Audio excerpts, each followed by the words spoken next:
Bonjour Claude Ferrer, vous êtes directeur général de Strasbourg Événements. Alors on l'a appris mardi, l'Espagne remplacera le Mexique comme invité d'honneur pour la 79e foire européenne de Strasbourg. Est-ce que vous pouvez nous expliquer les raisons de ce changement de programme ? Bien volontiers. Bonjour Julie, bonjour aux téléspectateurs d'Alsace Bas. Alors écoutez, ce changement de programme, il a été inspiré par le petit conflit diplomatique dont vous avez tous entendu parler entre la France et le Mexique. Nous étions en train de préparer cette présence du Mexique à la foire européenne 2011 comme pays invité d'honneur, notamment avec l'ambassade du Mexique auprès du Conseil de l'Europe à Strasbourg. Et lorsque ces incidents ont éclaté, nous nous sommes donné un mois à peu près pour voir comment évoluer la situation et prendre une décision sur le sujet.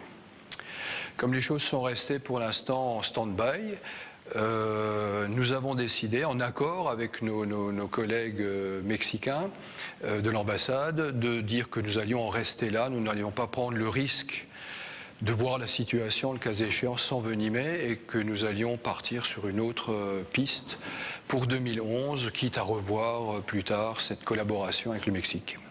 Alors est-ce que vous avez été contraint et forcé d'abandonner le Mexique ? Non, pas contraint et forcé, hein. C'est tout simplement une solution, si vous voulez, de bon sens, hein, qui fait que nous n'avons pas voulu prendre de risques pour l'événement lui-même. Vous savez, la foire européenne, c'est un événement majeur, hein, à la rentrée de 2011. C'est un événement qui fait venir souvent des personnalités de tout premier plan, des ministres qui viennent inaugurer la manifestation, parfois premier jusqu'au Premier ministre. Et donc, nous ne voulions pas prendre le risque d'un incident diplomatique. Et nous avons décidé à un moment de passer à autre chose. Alors pourquoi avoir choisi l'Espagne ? Alors l'Espagne, parce que c'est un pays qui, de très longue date, n'a pas été présenté à la foire européenne. L'Espagne, c'est un grand pays voisin, où se rendent beaucoup de Strasbourgeois, d'Alsaciens, hein, et qui nous paraissait une destination tout à fait intéressante sur le plan, sur différents plans, sur le plan touristique, sur le plan économique, sur le plan de la gastronomie. Il y a énormément de choses à présenter. Et donc c'est pas une espèce de plan B, de deuxième niveau, hein. Nous avons affaire à un très grand pays qui va nous offrir, je pense, une très belle plateforme pour faire rêver les visiteurs de la foire européenne. Si vous voulez, on a souvent deux axes dans les choix que nous faisons des pays invités. Alors c'est toujours en collaboration évidemment avec la ville de Strasbourg et avec le maire de Strasbourg, hein, puisque nous nous inscrivons un peu dans la démarche internationale de Strasbourg dans ces relations. Soit nous sommes sur des pays plus exotiques, et c'était le cas avec le Mexique, pour faire rêver nos visiteurs, soit nous sommes aussi, avec notre dénomination de foire européenne, sur les pays européens qui nous environnent et qui ont largement de quoi offrir aussi du rêve aux 200 000 visiteurs de la foire européenne de Strasbourg. Alors depuis combien de temps vous prépariez l'arrivée du Mexique ? Vous savez, ça se prépare, la foire européenne, d'une année à l'autre. Et nous étions surtout sur des préparatifs internes à Strasbourg Événements, ce qui fait que, si vous voulez, la décision n'a pas eu d'impact grave par rapport à des partenaires pour lesquels nous serions revenus en arrière, etc. Nous avions simplement officialisé notre volonté avec l'ambassade du Mexique à Strasbourg, mais en fait nous étions surtout dans des préparatifs internes, ce qui fait que nous avons pu nous retourner sans beaucoup de problèmes, à vrai dire. Alors justement, est-ce qu'il y a eu de l'argent gaspillé pour ce changement de programme ? Dieu merci, non, il n'y en a pas eu, puisque, encore une fois, nous n'étions pas très avancés en termes de mise au point définitive, de contrat.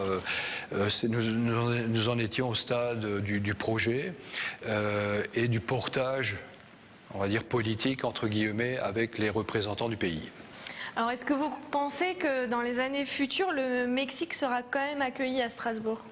Nous l'espérons bien, hein. Nous ne sommes pas, nous, en rupture avec le Mexique, hein, pas du tout. Et la décision qui a été prise en bonne intelligence avec nos partenaires mexicains, consistant simplement à éviter de prendre tout risque selon la tournure des événements. Mais nous espérons bien, parce que je pense que le Mexique aussi est un grand pays qui aurait fait rêver nos concitoyens strasbourgeois et nous espérons bien pouvoir, d'ici quelques années, concrétiser ce projet. Justement, est-ce que l'Espagne ne se sent pas un peu comme une roue de secours ? pour cette... Sûrement pas. Et ce n'est sûrement pas la démarche. Hein. L'Espagne était de toute façon un pays programmé pour les années à venir. Donc nous n'avons fait, avec le problème qui se posait, qu'anticiper cette présence. Et ah non, alors je dirais surtout pas cela, hein, c'est au contraire. Je crois que l'Espagne est un très grand pays voisin de la France, qui a énormément de choses à offrir à nos visiteurs, et ce n'est sûrement pas, alors terme roue de secours, sûrement pas, mais même pas un plan moindre, quoi. Hein. C'est un pays que nous avions de toute façon projeté de présenter à l'une des foires à venir. Nous n'avons fait qu'anticiper. Qu'est-ce qu'il reste à faire pour accueillir le 2 septembre le pays de l'Espagne à Strasbourg? Alors il reste beaucoup à faire. Nous sommes déjà en train de monter le village espagnol tel qu'il se présentera dans le hall 2 de la foire exposition, c'est-à-dire à l'entrée de la foire européenne. Ce qu'il reste à faire, c'est à concrétiser la présence d'un certain nombre d'exposants espagnols, donc d'artisans, de caler les dimensions de la restauration et d'animation, hein, puisque nous aurons des groupes, mais nous comptons bien développer cela très vite avec notre partenaire du consulat. Et il faut savoir que dans ces présences de pays invités, nous produisons nous-mêmes, avec nos partenaires, toute la présentation qui est faite. Très bien, merci Claude Ferrer. C'est moi qui vous remercie.